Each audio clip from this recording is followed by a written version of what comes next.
전남 브리핑입니다. 노광규 순천시장이 지난 13일 산림청이 주최한 전국 시장군수 구청장 산림연찬회에 참석해 주제 발표를 진행했습니다. 노 시장은 이번 발표에서 소득 3만 불 시대의 삶의 질을 높일 수 있는 방법과 녹색 도시를 조성할 수 있는 방안을 연구해야 한다며 전략적으로 정원 문제를 해결하기 위해 산림청이 부처로 승격돼야 한다고 강조했습니다. 올해로 17번째 열린 산림연찬회는 전국 226곳의 기초자치단체장과 시도 산림부서장을 대상으로 협력 체계를 강화하고 산림정책에 대한 공감대를 형성하기 위해 열리고 있습니다. 광양시가 여름철 물놀이 안전사고를 예방하기 위해 안전관리 대책을 본격 추진합니다.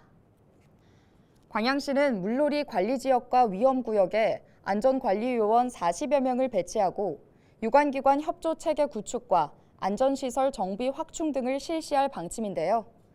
앞서 광양시는 지난 4월 물놀이 사전 대비 계획을 수립해 백운산 4대 계곡과 배알도 수변공원 등을 대상으로 안내 표지판 설치 현황과 안전 위험 요소 등을 점검했습니다.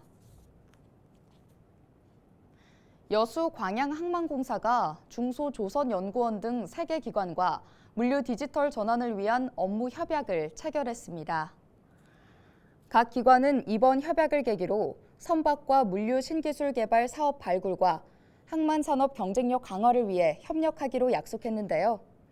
여수 광양항만공사는 인공지능과 사물인터넷, 클라우드 등 정보통신 기술을 활용해 스마트 항만 조성과 디지털 물류 플랫폼 구축에 속도를 낼 것이라고 밝혔습니다.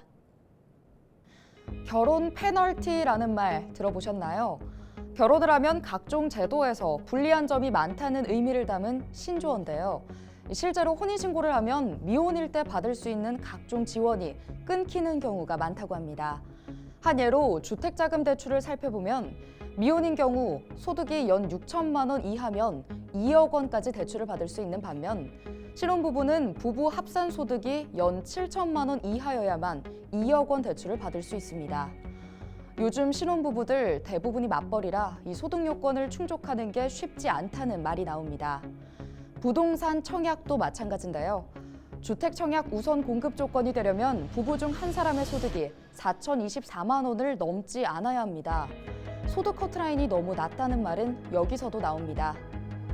지난해 혼인 건수는 1970년 통계 이래 최저 수준을 기록했습니다. 혼인 건수가 줄면 당연히 출생아 수도 줄어들 텐데요. 심각한 사회 문제임에도 불구하고 정책이 현장의 목소리를 담지 못하고 있다는 목소리가 높습니다. 신혼부부를 위한 현실적인 지원 기준이 필요한 시점입니다.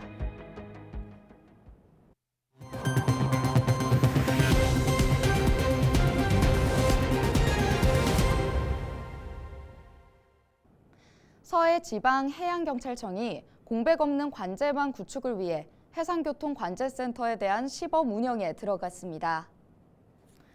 서해해경은 군산과 목포의 광역 VTS를 시범 운영하면서 항만에서 연안으로 이어지는 해상교통관리, 선박 안전관리 등 광역 해역에 대한 실시간 관제를 진행하고 있는데요. 시범 운영구역은 모두 7,713제곱킬로미터 규모로 기존 관제구역보다 확대돼 사각지대 해소에 도움이 될 전망입니다. 해남군이 직영하고 있는 온라인 쇼핑몰 해남미소에서 햇마늘 소비 촉진을 위해 할인 행사를 운영하고 있습니다. 해남군은 올해 수확한 햇마늘을 시중보다 최대 25% 저렴한 가격에 소비자들에게 선보이기로 했는데요. 마늘은 소화를 돕고 면역력을 높이는 데 도움이 되는 것으로 알려졌습니다. 장흥군이 무산 김해 경쟁력 확보를 위해 품종 보호 등록을 추진하고 있습니다. 장흥군은 친환경 양식 방법에 적합한 종자를 개발하기 위해 세계 품종에 대한 보호 등록 출원을 신청한 결과 이종은 이미 완료된 상태로 나머지 흥초 1호의 경우 최근 심사를 마치고 이달 최종 등록을 앞두고 있다고 설명했습니다. 오늘 준비한 소식은 여기까지입니다. 지금까지 전남 브리핑이었습니다.